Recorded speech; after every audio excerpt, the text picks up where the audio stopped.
Thank you so much, Platinum Planet Records, for that wonderful intro that I've been using for so many seasons now. I have a really awesome guy connected to the show. I cannot wait to bring him up. I love interviewing comedians, I've got to tell you, because they're fun. You get to play with them. You never know what they're going to say, and I'm ready. So let's say a few words about our sponsor today. Today, it is nonelife.com is their website. I'm going to bring up the information so that you can go find them after the show, of course. Don't go anywhere right now. But this is water flavoring. So there's 0 calories. They actually have something pretty cool. So this is a fast hydration kit, and it is intended to keep you obviously hydrated, right? But there's only 25 calories per serving, and that is a new product by None. So jumpstart your day with None Energy. It's crafted and blended design to deliver a lift that lasts. And let me show you how big the tablets are. They pop into any water bottle. See? They pop into any water bottle, any cup of whatever you got that you want to drink down. 80 milligrams of caffeine per serving, only 10 calories and 3 grams of carbs if you happen to be watching those carbs in your drinks. Their flavors are berry blast, ginger lime zing, tropical punch, and watermelon burst.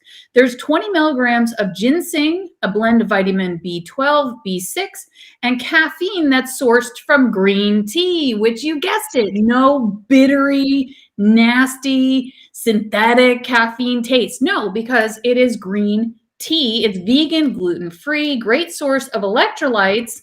Visit nonelife.com and get 20% off today. So obviously you can buy this on nonelife.com. That's NUUNLIFE.com. I need a little None Life, Amazon, Walmart, Publix, Kroger, Walgreens. Obviously, they've exploded because when they came on as a sponsor in season 1, I believe, maybe season 2, they were only available at None Life. Now you can get them pretty much everywhere. So go get yourself some None Life. If you got none, you got to get some, hun. So, all right, we are going to talk to Mr. Paul Spock. If you haven't heard of Paul Spock, I hope everybody had a chance to look at the description to the show that was advertised for a few days now, because it had a link to a stand-up segment that Paul was performing. It's really quite interesting. I enjoyed it because it's raw. So comedian Paul Spock has been performing for 9 years. He hails from Southern California. He's also a radio host at 104.1 Easy Listening. And without any further ado, I would like to bring to the stream tonight, Mr. Paul Spock. Here you are. How are you doing? Yeah, I'm here. Good. How are you? I'm doing really well. So, I was watching your comedy, your set. And it's available on YouTube. I'm sure that you have a lot more sets on YouTube as well. Man, I don't have that many, and that's old. It may have been old. I didn't take note of the venue that you were performing at, but your style, like if I had to describe it, I would say, and I wrote it down actually, shockingly smart with a real twist on life. But it's also a kick in the pants at the same time. Like it's raw. What would you say? I'd say about the same thing. I know I'm pretty blunt, like stupidly blunt at times, but it's fun to do. I recommend doing stand-up. It is fun to do. I mean, when you're doing stand-up, when you're performing a set, obviously your laughs are going to come from the surprise, and that surprise can come either from wit. Of course, your timing is a huge degree of that, of wit and making fun of stupidity or just being shocking. Where do you find that you get the most laughs within your style? Is it making fun of stupid stuff where maybe it's more on that cerebral end? Or is it just like raw, nasty, they never saw it coming, like, oh my God, in your face? Usually the raw, nasty stuff. I prefer the cerebral stuff, but some audiences just don't get it. That I've done sets where I've done really smart jokes, and they'll look at me like I have lobsters growing out of my head. does that vary from where you're performing within the country? Sometimes it just varies from the amount of liquor served in the bar. I'll get I get this a lot. I get drunk guys coming up to me going, "Not everybody laughed, but I got you. I got it." That we've all seen the dry bar comedy sketches and stuff, not sketches, but sets and things that are out there, especially once everybody was looking for something to watch and there was like no new shows coming out last year. I think dry bar got a lot more views than it really would have otherwise. I find that to be a little daunting, don't you? Because nobody's drinking, from what I understand. Like everybody's sober. Oh yeah, that's in Utah, so they're used to it. I guess they are used to it, but um, it's got to be harder to get the laughs, don't you think? Or is it all about timing and making sure that, of course you're relevant with the crowd, but the Yeah, timing of everything? usually I don't know. I have like I don't know some weird mild autism where I don't really notice. Like I just plow through. Like I figure if you're gonna get it, you'll get it. If you don't, you don't. And I'm just gonna do my set and have my fun. And if you guys come along with me, but if you don't, it's okay. So I guess you don't get nervous going on stage at all. Oh, I used to get very nervous, but going up a lot kind of cured that. I did a whole lot of stand up in LA, and I would go to like 3 different open mics at night. So it kind of beat the fear out of me, so to speak. Mm-hmm. Did Before you that, I used to mumble and get all scared beforehand. Yeah, that's really hard to hit all of your marks and everything that you're trying to hit within your material when you feel like your heart's just coming out of your chest, right? Yep. What about formal education for comedy? Did you groundlings or any of that kind of stuff while you were in Los Angeles? No, I just went to open mics, Hmm. just performed stand up. Not a big fan of the improv or anything like that, but that's just personal preference. I don't like dig on people that do it. It's just not my thing. So if I'm somebody who's watching this and maybe they've never performed comedy, they have no idea if they're funny or not, their family thinks they're crazy, but they want to go try it. What would be the top 3 things that you think that they should do? Obviously go find open mic night to test it out, but aside from that, what do you think the top 3 things to prepare themselves and get it together that they should do? Well, first they should go and watch an open mic and just watch. Don't go up. Don't just sit in the back and watch everybody else. See if that's still something you want to do. And then after that, expect to be awful. Nobody's great at stand up when they first do it. And then write some jokes, get ready, because 5 minutes will seem like a lifetime. So, and if you don't get any laughs, should that matter? Um, well, that's kind of the goal is to get laughs. So, I understand people get their feelings hurt when it happens. I know I did. When I would, if I didn't get any laughs, I'd be kind of bummed out. Mm-hmm. But, that's part of the gig. That's the job. So if nobody's laughing, then, you know, you might want to either check your material or check the audience. I mean, there's been times where I've bombed and it's not my fault. And there's been time I've bombed and it was my fault. So Are the club owners pretty lenient's not the right word, but pretty forgiving if, like you said, you bomb and it's just not your fault, like the crowd is just off for the clientele they usually get, and are they pretty forgiving with being able to book you again, or are you burn that place and you're done? it all depends. If it's not your fault, usually they can tell. Like they'll be like, yeah, that just wasn't a good audience for you or whatever. but it's not too. I haven't been banned from any place yet. There's been a couple places that I'd be the like one of the last on their list. Mm-hmm. But usually I'm pretty professional. Like I show up on time. I'm pleasant. I'm nice to the staff and everything. So usually that's more important than anything with a lot of these guys. They just don't want you to be a pain in the butt.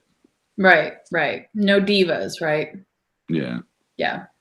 All right. So let's say audience members. Has there ever been anything that really surprised you? Like maybe, I know with your material, like I said, we were talking in the green room for a second, and I'm like, this isn't really a good description of what I saw of your work, but shock jock, that cliche, let's call it a cliche, keeps coming to my head.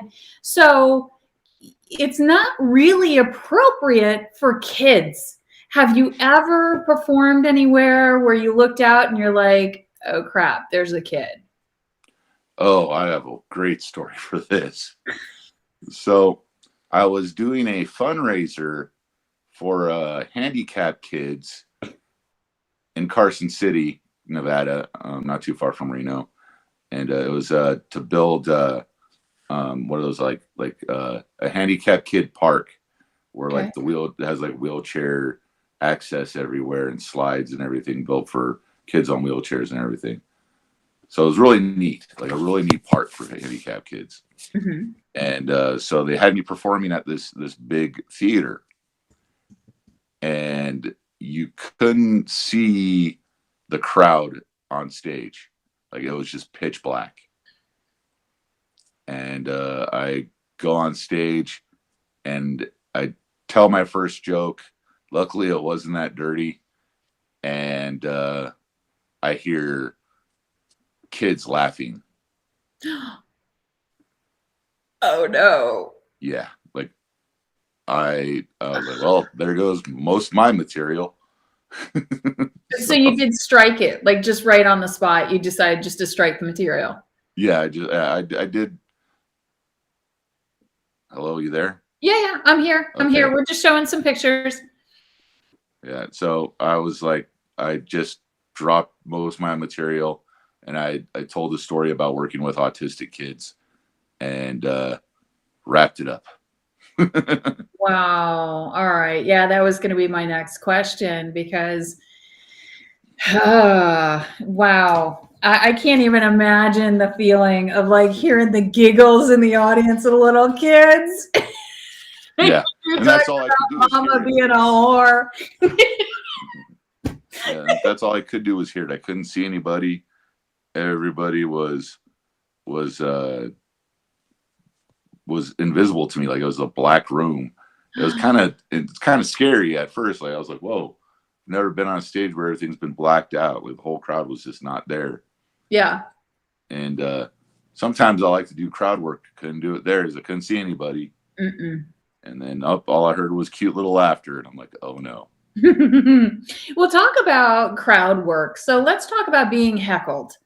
I'm sure, everybody has been heckled that I know of that's ever performed live on stage in some comedy fashion. How do you handle being heckled? Do you involve the audience? Do you turn it right back on them? Usually, yeah, I'll just play along with it. Like I always figure if the audience is a heckly audience, like if they want to be talked to, all right, fine, I'll talk to you. Like I prefer to do my material and just and do what I planned and show you how big of a genius I am. But if you're not going to listen, then I'll just go around I'll talk to the audience and see what they want to hear jokes about, basically.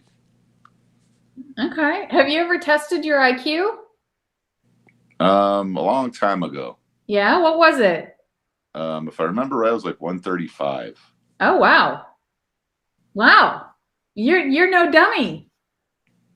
I probably am in my own way. No, I don't think so. All right. What about crafting your material? Everybody has their own madness and method behind that. Share, bring us inside a little bit. How do you craft new material? It all depends. Like sometimes I like to do jokes about history.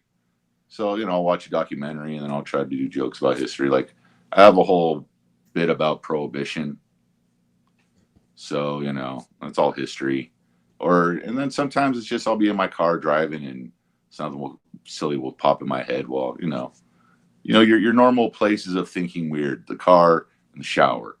Yeah, exactly. It's hard to write stuff down in the shower. Sorry, I don't write anything down. So you don't ever write anything down? Nope. Oh my God, forget your IQ. Like, throw that out the window. What about your memory? Good grief. If I'm out of ketchup, I need 50 Post-it notes. I can't remember anything. You don't have any kids, do you? No. My brain's rusted.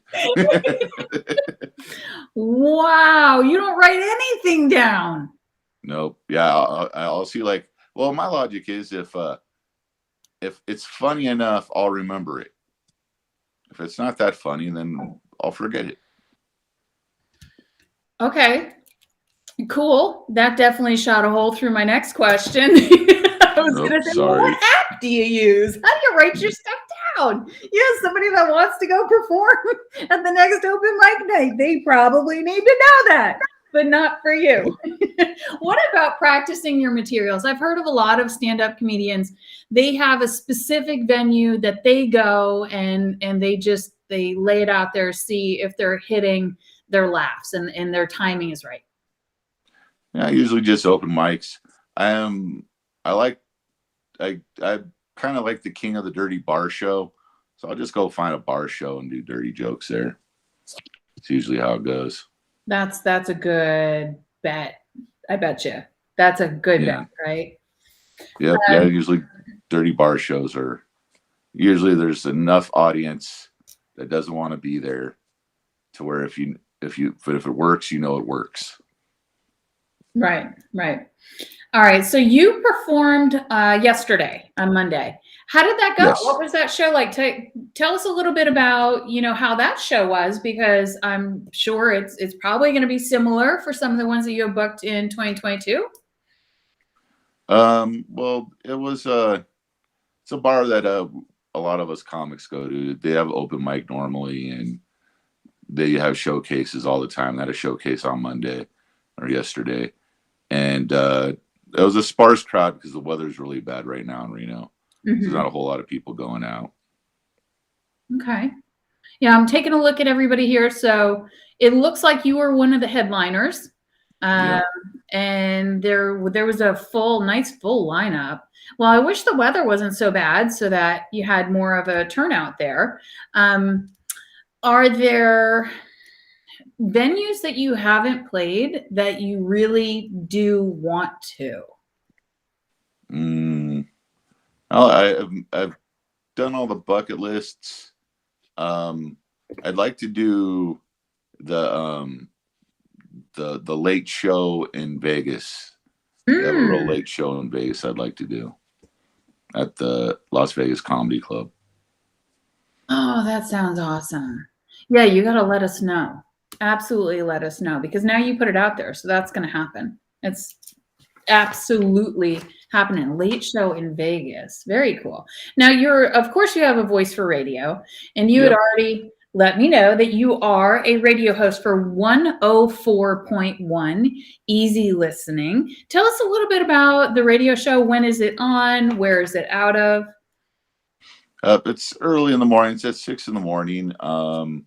It's out of the studio here in Reno. It's just old school radio. It's me and my friend Deidre. They came up to me one day and I was doing afternoons, and they're like, we need a morning show. And I'm like, okay, I guess I'll do it. And they're like, but we want a girl on the show too. So then I called my friend Deidre and we got a morning show. Oh, that's cool. So what are some of your favorite songs that you guys spin? Honestly, I'm not a big fan of the station. I'm not a big fan of the music. Wow.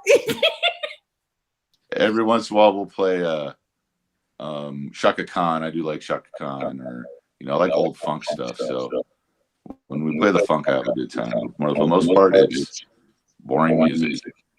It's so crazy that Shaka Khan is easy listening, isn't it? Yeah, That's but it's fun.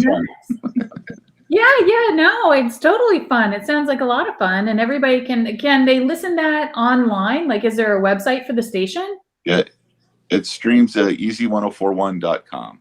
Okay. All right. So everybody can take a listen to the show and follow you. And so that is 6 a.m. in Reno, and that's 104.1 easy listening. Yeah, that just blows me away when I turn on some of these stations and it's supposed to be like classic rock and this, that, and the other. And I'm listening to it and I'm like, the heck? This isn't classic rock. This like since when was Slaughter classic rock? Like how old am I? What got me was Guns N' Roses. Yeah. No. Yeah.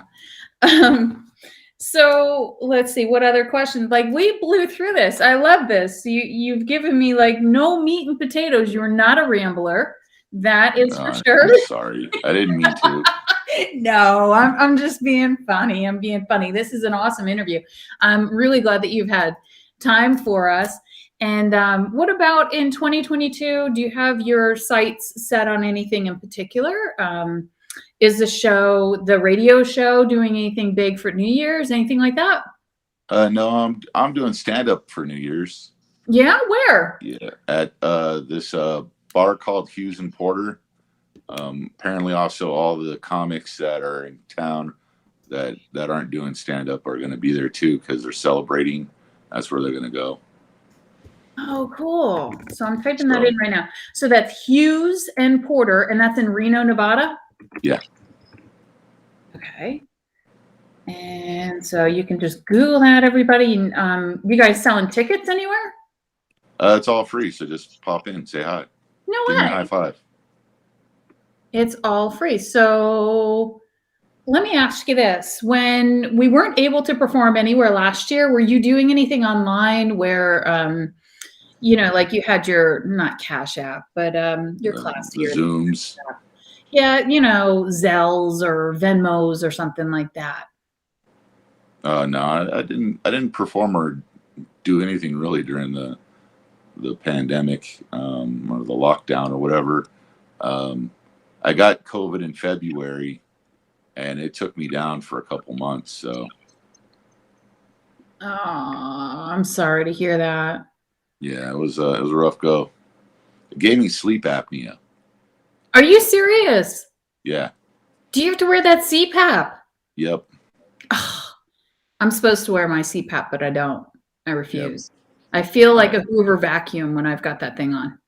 Yeah, so I have sleep apnea, and I also do dialysis at home. So I have a machine at night to hook myself up for dialysis. Oh my goodness. Yeah, so my bed sounds like Darth Vader drowning. That's not funny, but it is funny. It is funny. My goodness. Oh, I'm sorry to hear that.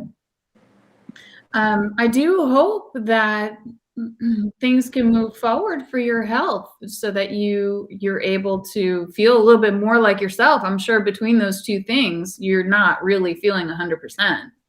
Oh yeah, I'm like, how do people have energy for stuff? Yeah.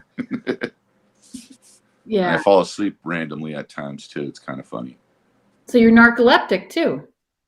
Well, it just get tired easy. I was like I played hooky from work one day. Mm-hmm. Don't tell my boss. I won't. Thanks. Yeah, so nobody can do this. I mean, it's not going anywhere.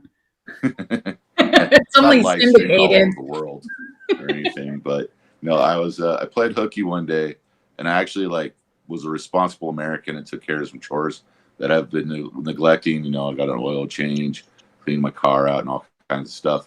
Yeah. And I was like, you know what? As a reward, I'm going to go home and take a nap. Mm-hmm. So I go home and I take a nap. I was trying to take a nap, just tossing and turning. A friend of mine calls me up and goes, "Hey, you want to go watch Quan Chi?" And I'm like, "Yeah, sure. Let's go do that." So I go to the movie theater, and the lights go out, and I'm out. Oh, no way. Yeah. So around here, I don't know if you have it near you, but we have the movie Tavern, and the movie Tavern, sells food. So you get to have all that like pub food, the burgers and the nachos and all that kind of stuff. They bring it out to your chair where you're sitting. Well, they just upgraded their chairs and they put it out there. They're like, now we have, I believe it's like, they're not going to be the really good massage chairs, but they're heated light massage chairs. And they wow. feed you, and they have a liquor license, so you can drink whatever. And I'm like, why? Why am I paying for that? I can stay at home and fall asleep in front of the TV. Like, I'm out. You kidding me? You put me in a heated chair? Done. Yeah. Well, there's two groups of theaters out here. There's the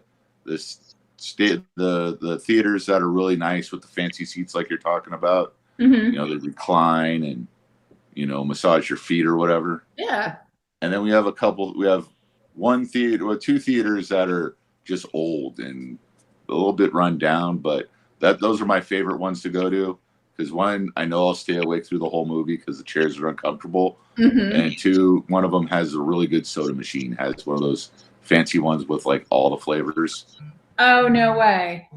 Oh, that is super cool. Yeah. You know, there was, we used to have Five Guys around here, Five Guys Burger and Fries. Oh, and, yes. They had one of those where you could pick like any soda that was made. I guess they have, you know, just a combination of syrups that it's probably like 5 syrups and it makes all of the sodas known to man. And that was, the kids thought that was wonderful, but you know, I tell them that soda's evil and we don't drink that. But, you know, their dad's the other way. He's a soda guy. So they know that's not true. But that was really nice. And then they got rid of the Five Guys. So I don't have the rude burgers. I know. All right. So delicious. Yeah. And do you have time for a game? Yeah, but I don't see any of the pictures when you pulled them up. Well, I don't see you. I just see a coffee cup. Oh, really? You can't see me at all? No. Well, man. So it's just audio on your end. We see you. Yep. We can see you. I'm sorry. No, that's okay. Well, you know what? For this game, you don't need to see me. It's 3 things. I have 3 different cards, and it says 3 different things on each card, and we are supposed to figure out if it is drunk, stoned, or stupid. What do you think? You want to give it a try? Yeah, let's give it a shot. Okay. All right. So the first 3 cards says calls dibs on people at parties. Do you have a phone charger? Is obsessed with how they look in photos. I would say drunk. Yep, I would agree with you. Is obsessed about how they look in photos. Yeah, that's gonna be drunk. Calls dibs on people at parties. Man, that's a frat boy move, isn't it? Yeah, it's kind of weird. I don't get that. Like, hey, that guy just walked in, dibs. Like, I know. Do you have a phone charger? Excuse me. Do you have a phone charger? Do you have? Yeah. Yep. All right. Here's the next 3. Just wants to go home. Volunteers to ride in the trunk of the car, is pulled over for driving too slow. Are they drunk, stoned, or stupid? They're stupid. See, I think they're stoned. They're pulled over for driving too slow. Volunteers. Nah, if you're that's not true. When you're stoned, you just park bad. You just park bad. Yeah. I guess that's true. All right. Let's do the last thing you want to do is be in the trunk of a car when you're stoned. Right. All right. Let's see. Okay. Here we go. 3 more, and then that'll be the game. Lost sheets for bed.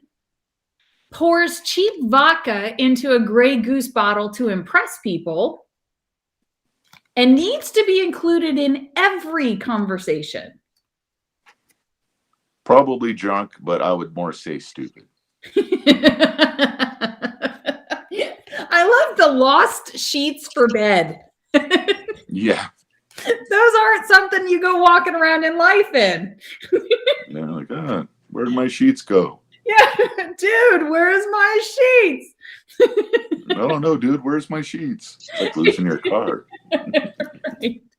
Well, Paul, thank you so much for having time for us. Thanks for having me. It was fun. Yeah, it was fun. I'd love to have you on the show again. So you just let me know when you've got something going on that you want to promote. Hit me up. I'd love to have you on again. Absolutely. All right. Well, take care of yourself, Paul, and we'll be seeing you very, very soon. Thank you. Have a great day. You too. Bye now. Bye-bye. That was awesome. I love talking to comedians. They're so fun. You never really know what you're going to get. The personalities are always so diverse. And most times they're very, very, very intelligent people. So everybody stay tuned. Up next, in just a little while, I have Baking with Cannabis, the celebrity author out of Los Angeles, Baking with Cannabis. We're going to learn a little bit about that tonight. Stay tuned, and I will see you very soon. As always, we are blessed. You are blessed, and mwah!